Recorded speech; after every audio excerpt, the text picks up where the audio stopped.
यक्षराज सखम भगाक्ष हरम भुजंग विभूषणम शैलराज सुता परिष्कृति चारु वाम कलेवरम श्वेड नीलगलम परश्वद धारणम मृगधारणम चंद्रशेखर माश्रये मम किम करिष्यति वयम।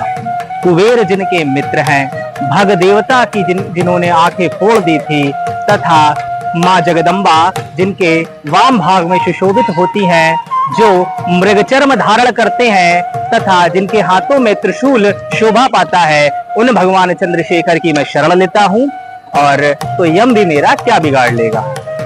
जानते हैं ये जो क्षेत्र है इस समय जहां मैं खड़ा हूँ वह गौरी केदारेश्वर नाम से जाना जाता है।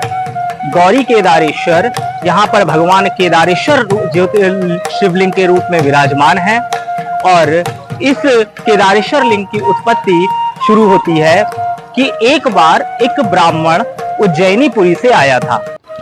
उसका उपनयन संस्कार यानी उसका जो जनेऊ है उसके पिता ने करवा दिया था। उस ब्राह्मण का नाम था वशिष्ठ। वह वशिष्ठ काशी में आकर काशी को देखकर अत्यंत प्रसन्न हुआ और उसने यहाँ पर हिरण्यगर्भ नामक आचार्य से उसने पाशुपत व्रत की दीक्षा ली। एक समय की बात है जब वशिष्ठ 12 वर्ष के थे, तब वे अपने गुरु हिरण्यगर्भ के साथ केदारेश्वर ज्योतिर्लिंग की यात्रा के लिए हिमालय पर चले। बीच में ही अधिसार पर्वत पर जो उसके गुरु थे हिरण्यगर्भ, उनकी मृत्यु हो गई। तो वो देखता है कि जो उनके गुरु हैं उनकी आत्मा को जो भगवान शंकर के गढ़ हैं उन्हें विमान पर बैठालकर कैलाश की ओर ले जाते हैं। वह अत्यंत प्रसन्न हुआ। उसने मन ही मन ये ठाना कि आज से चैत्र मास की जो पूर्णिमा होगी उसको मैं हर बार केदारनाथ ज्योतिर्लिंग की यात्रा करूंगा। यह मन में उसने निश्चय किया और उसने 61 वर्ष की आयु तक लगातार भगवान केदारेश्वर की यात्रा करी। उसके बाद जब वह एक बार के चैत्र मास की पूर्णिमा आई और वह केदारनाथ ज्योतिर्लिंग की यात्रा की ओर निकला, तभी वह बहुत ही बूढ़ा हो चुका था। उसके शरीर के बाल सफेद हो चुके थे और उसके साथी थे वो उसको मना कर रहे थे कि मत जाओ, लेकिन उसने मन ही मन ये ठाना कि नहीं, मुझे जाना है यहाँ पर। उसके मित्रों ने उसको समझाया कि अब वह यात्रा ना करे, लेकिन फिर भी वशिष्ठ ना माना और चैत्र मास की पूर्णिमा आने पर उसने अपनी केदारनाथ ज्योतिर्लिंग की यात्रा की तैयारी पूरी कर ली।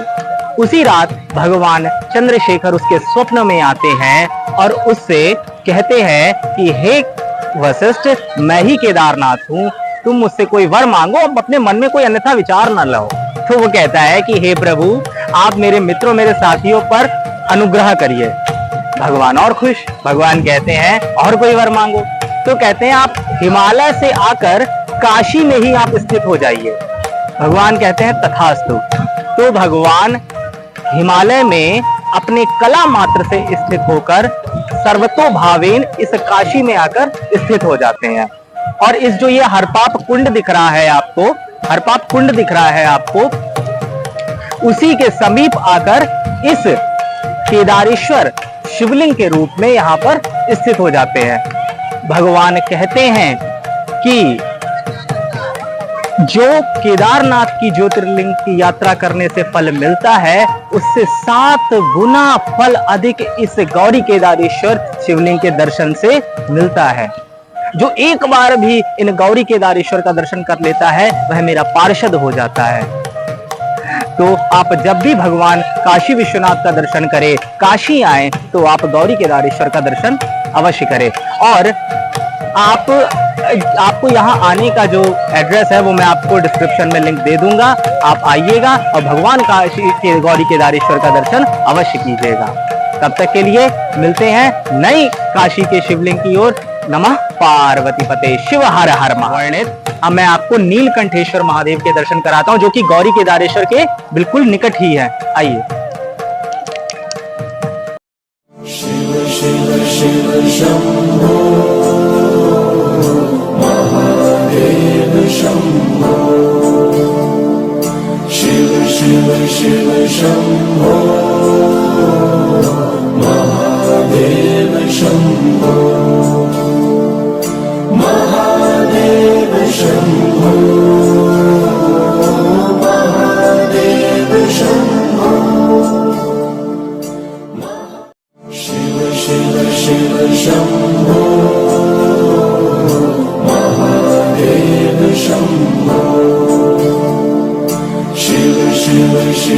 शम्भो महादेव शम्भो